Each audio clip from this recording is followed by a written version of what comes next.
Okay, so I got these people, this family out here who calls me proms, and like they came back to cause me proms later. Like I don't pay attention to nothing. I don't talk to no one. I mean, I see everything. I pay attention to everything, but I don't like talk to people. I don't interact with them.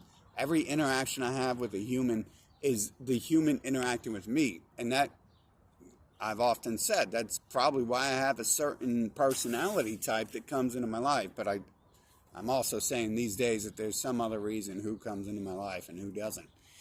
Um, let's go with that. The other one, where it's my personality type. So I don't talk to people or nothing. So we got this kid who came up here, and he's talking to me and stuff. He thinks I'm cool. I'm doing what I do. I'm doing manly stuff. He's a man. And I'm making music. Who doesn't love that? Doing martial arts. Apparently no one likes yoga because I got to do stretches because I don't do just yoga. Just people only think stretching is yoga. So, I'm like crippled. So I have to stretch. And then I'm pounding metal poles, kicking metal poles, punching them, slapping them, palming them, and dancing around like Muhammad Ali on crack cocaine to the 10th degree or something. So my body is all like, kind of messed up from these things. I'm lifting more weights than anyone in the gym. I'm maxing out the machine. So my body got messed up and I had to do therapy. And so people don't like that. They're like, he's gay. He's doing yoga. So now, like, according to a lot of people, I'm gay. And they're worried that, like, I'm out here to, like, pick up children and say, little boys. They're like, oh, my God. And you know what? Like, when I tell you how I feel about men and their looks, men get offended. They don't want to talk to me again because I'm like, y'all's ugly. Like, who the hell wants to date you? You better get a job, get some money, get some gold, get a nice chain, get a nice suit to wear or something. And doesn't have to be. You can learn how to comb your fucking hair and brush your teeth and take care of yourself, but it's just the way it is, right? And they call it the patriarchy, the pyramid structure. Anyways, so this person, I don't know how old he is. Like I said, I have it on video where I asked people before for their IDs. And they're like, oh, I don't have an ID. It's like, oh, yeah, well, I really trust you now because now you're trying to hide your ID from me and stuff. Like, I'm traveling the streets and all this stuff. I don't have an ID. I haven't had stuff like that. It's like, well, yeah, well, you look like a kid, too. Like, maybe the only reason you should be in my car right now is because I'm being nice to you. And that's it. Because you're coming up in this bad neighborhood, people walking around with machetes and and who knows what else. And there's like a war zone going on outside, too. Sound like it's a child. Okay, like I talked, I don't know who they are, right? They're claiming they're not a child. And then this other person, I asked them so many questions, too. I was like, did your parents, allow you to come out here and do this and talk to people you don't know? And they're like, yeah. And it's like, well, obviously they do because their parents are allowing them to come out here on their own. So, why would I not believe the child? Was the child a liar? And then, so, like, I have stuff to do, and the kid wants to follow me. So, I'm like, well, if you say your parents allow you to do that, then you can do whatever you want, but I'm heading this way. So, I head that way. You can recall all the audio. I should have started recording that. I didn't know I have to record young men when they come into my life. I only thought I had to record violent, offensive people at war zone situations and stuff like that, or when I'm dealing with money and finances or anything important. I didn't know that. I didn't care. And it's getting hard. I don't have money to record everything anymore and store all that data like I used to. I don't have all that money. I don't have all that. They send people in my life to destroy all my shit. I don't have that stuff no more. They sent me people stalking me, so I destroyed my own stuff because getting scared of what's happening, who's following me, and and it's sending me messages like you got to delete the data. You got to delete the data. It's like, well, you damn straight I do. If you can fucking come out of nowhere and tell me I got to delete the data, you damn straight I got to do something. So the child follows me, and I go out of my way to spend money I don't even have because the kid says he's thirsty. He's following me on his bike, talking to me as I'm going doing what I gotta do. And then he takes the drinks. I buy him some drinks because he says he's thirsty, so I give him that.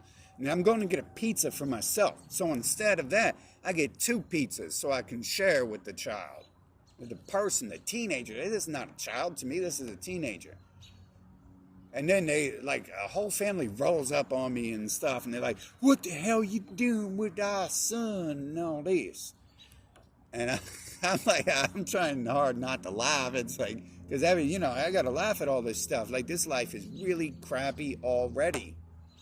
I got to laugh through the bad. Cause the few times I can laugh through the bad is the only times there's going to be any laughter in my life, apparently.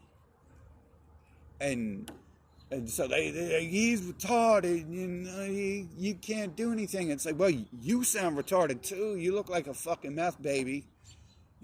Most people sound retarded. I'm not judging anyone on who they are. The kid's smart enough to think he can travel off and follow some stranger and stuff. Like, by the time I was that age, my parents were just like, oh well.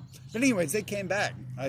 I'm not sure if the older people sent the child into my life, but the child, a girl came back, like her brother or something. And she's like running her mouth and all this stuff. And I'm like trying to tell her, like, well, calm down. You don't know who you're messing with here. Like, bad things might happen to people around me. Like, people have died around me and all this stuff. And in reality, if I took like hours to explain everything, and I'm trying to show that I'm literally trying to show news articles to these people these days so they calm down before they get way out of freaking hand. Because they don't believe me. They don't think what I say is true, son. They think when I say stupid stuff, like I'm God and I'm working with the gods, I'm controlling the world around me, I'm inventing reality and manifesting reality around me. Like, they don't believe none. They do believe that, but this simple stuff, I'm like, dude, like, let's not cause any problems. No problems needed. We don't need problems. There's no anger or aggression allowed around me. You have to distance yourself. And I'm not sure if they just raised this child this way, or their parents sent them to cause me problems. And I will default to their parents sent them to cause problems. But yeah, that happened. They came and caused problems. And I'm trying to like perfect what I'm saying and what's coming, what's true and what's not. Because I'm like, oh, this happened, that happened. But in reality, this happened and that happened, slightly off that. That just makes me sound cooler. And, you should get the frick away from me more. Because who's going to believe that, like, I'm being protected and God's here to save me from things? No one believes in God. You go to church on Sunday, they don't believe in God. And so, like, more problems started. And then, like, the same cops who I dealt with one of these people before, who I started talking to about God coming to reset the planet, they just happened to show up on this side of town. And I'm like, damn. But I knew I was safe right away because the child couldn't stop its bad attitude, and it couldn't keep its lies straight. And I knew that was going to happen, so I just sit around and wait for the cops. I don't want to talk to cops. I don't want to deal with cops. Cops don't need to waste their money coming and dealing with me unless we're in a shooter situation where Sean has gone completely nuts. So, and then, then I'd be like, hey, you're not wasting resources right now. But, man, and as it happens, like, I get told what to do. Because it's like the cops understand that I'm strong enough and in control enough and mentally stable enough that I will listen to orders from them. And I'll move on if I'm told to. And, the other people, like, sometimes they should be going to jail. They're putting their hands on me, coming up to me and just trying to start stuff, telling me they're going to call someone on their phone to come beat me up and kill me and stuff. I'm just like, go ahead, dude. Like, I want to die. Hey, you better come kill me. Like, Let's pray to Jesus right now that you can kill me. Because, hey, I give you... I put assault rifles to my head when I've been in groups of people. And they didn't like that. They was like, hell no. Like the whole squad was like, what the hell are you doing? And it's like, well, let's get this over with. Let's get to the end game here. That's what I'm doing. And so, it's always me. I gotta like give up and walk away from it. I'm just like trying to work, trying to do something, trying to achieve, trying to be better. And you know what, like when I'm hanging out here, another thing I noticed recently is like all the kids, not just this one kid who followed me. Like all the kids come around me. Like by the time their families like coming here and school's out, like they start surrounding me, and it makes me like uncomfortable, right? I'm not like, now I've got a whole room full of little kiddies I can take home or anything like that. It actually makes me feel semi-uncomfortable because it's like, oh no, like now I'm like reverting to teaching a child how to hold a drumstick instead of and how to punch correctly instead of, you know, like learning some new master technique or something like that, or practicing what I want to. And I try to like embrace that and be like, oh, hey, you know, I'm teaching the children. So in like 10 years, these children will be like, they won't be like these other people. They'll be doing something. They'll have some talent grown someplace.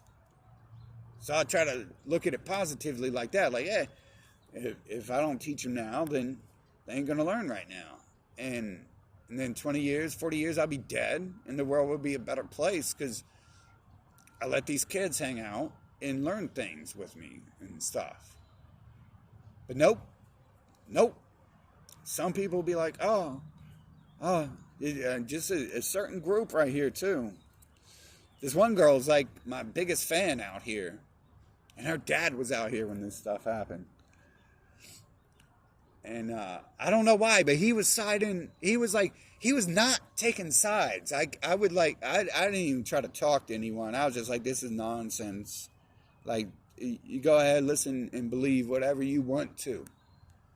You're going to believe whatever you want. So they run their mouths. You believe I'm the bad guy because they say so.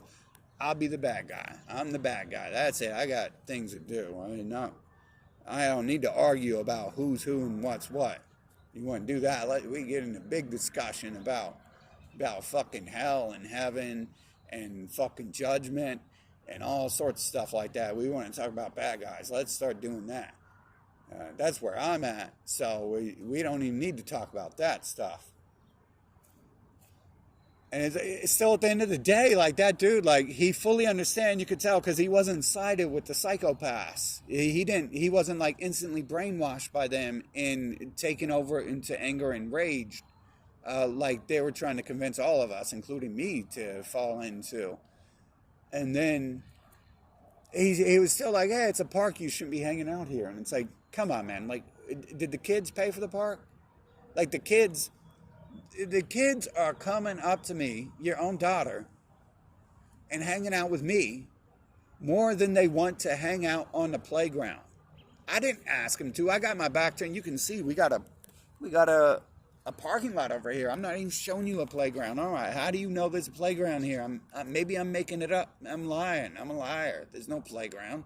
There's a parking lot, a road, a tree, building, a couple poles with electricity wires or something on them. There's no playground here. But this is how I sit. And purposely, it's because like I'm trying to do stuff and not interact. I'm trying to get down what I need to. I'm not trying to like pick up the children, or I'd be like turning another way and like, you know, making myself look all pretty and, you know, like offering them candy and stuff. I'd be carrying around a bag full of candy. I got a banana and some cornflakes, dude. How am I going to trap some children with a banana and a cornflake bag? Children don't want no banana. They eat cornflakes maybe. They want candy. Age-old story. You fill your van with candy, you drive around town, and you fill it with children. That's how it works, right? Everyone knows that. Everyone knows how that works. I'm not trying to do that. I don't even want to be around candy. I don't want a van, and And I definitely don't want to be around children, really. But I'm being nice to them when they come around me. I'm being nice. I'm being respectful to the fact that they're human beings who deserve respect, and not me to just kick them in the teeth and push them away when they come try to talk to me.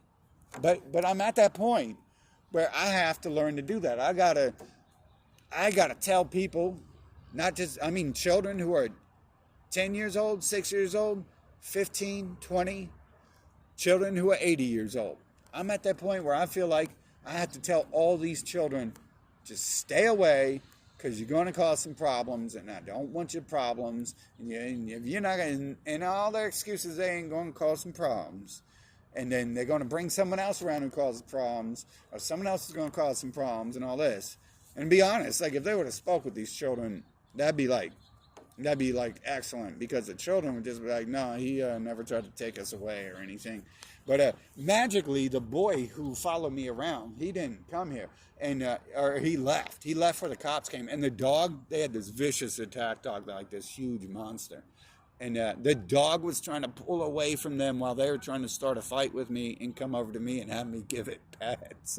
And so I was trying to tell the cops, see, like, check out the dog, dude. Like, the dog doesn't think I've done anything here. The dog's trying to get away from them and pull them over to me while they're trying to pull it away. And I've seen this before, too. So I'm pretty keen to that happening. And I'm like, where's the kid? Like, let's go talk to the kid. Let's go talk to the kid who caused this problems 3 weeks ago. But you know what? It's a good thing, right? It's a good thing they didn't bring that kid and talk to the little male, because the little male probably is going to say something that's going to cause his parents to bash his head in. He's going to say something that they don't want to hear, that they don't agree with. And you know what? As far as I'm concerned, he said a couple things to me. Now, it was very, very off the recognition chart of what would be considered as someone saying, hey, I'm getting abused. But he said a couple things, and I'm like, damn, dude, did your parents beat you until you, like, have mental retardation? Is that where your problem has came from? Because I'm definitely wondering that. And so I'm kind of glad the little boy wasn't actually left when that happened, and his dad told him to go home, because I'm sitting here explaining to his family, like, hey, when the cops show up, like, you guys are all going to be the best, evidence against your own story. So go ahead and do it. Go ahead and do it. And not only that, I got stuff recorded, always recording stuff, especially by the time you start throwing my stuff around. I mean, the child was throwing my stuff around. Hey, who's going to pay for my stuff that's probably all more dented up and trashed up than it was yesterday? No one. Who's paying for that? I pay for it. I literally pay for it by having to leave here. Stop doing my work. Stop doing what I do. It's almost like the devil's sending people to, and it was perfect timing too, to take me away from the children who flock to me. I don't go around being like, hey, children, come hang out with me. I got candy. Come in my van. Nah, I'm sitting right under a camera right now. Under a camera. They know that. They come out and they talk to me. They've asked me to help them. When the holidays come around, they want some help at the holiday warehouse. They came out and gave me a drum. The people work here who watch the cameras all day, they came out and gave me a drum. And I was like worried. I was like, well, that's going to get stolen. They're like, just leave it outside here and we'll get it. And it's like, well, yeah, it's missing now. I've never seen it again. I bet you it got stolen. If I had my bag, a trash bag or something, I would have hid it, but he would have never found it if I would have hid it. So then I become the bad guy. So anyways, yeah, crazy, more crazy fun times. I don't really like this. Like I was trying to like do things, and man, it just dealing with all this stuff, man. Going outside and deal with people like makes me a bad person, because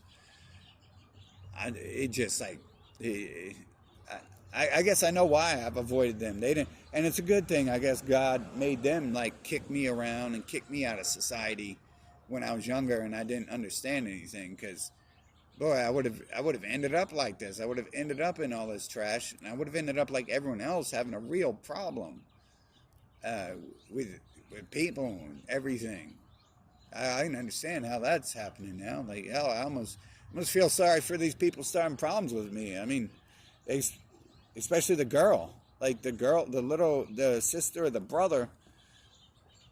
I was just thinking, like, you have learned this piss poor attitude from your parents, haven't you? And there's a small chance it. Okay, so there's two chances here. I see they beat it into her, which you never beat the female, so probably not. And she has the privilege attitude. So what probably happened is she watched her brother get beat, and she watched her mother get beat, and stuff like that. And then so she learned that she's like this and probably watched her mother get all psycho crazy as well. And so she learned these traits of who she is today. She didn't learn that from anything else. She didn't go watch the crows fight over a dead carcass. They don't even fight over the carcass. They share it. I watched some eagles and a flock of crows, and they weren't even fighting over the roadkill they got. They was like flying around like the family and everything. So she didn't learn it from the eagles. She didn't learn it from the crows. You know, where she learned it from? She learned it from her house. And it almost makes me feel bad, except for that was who caused the problems with me.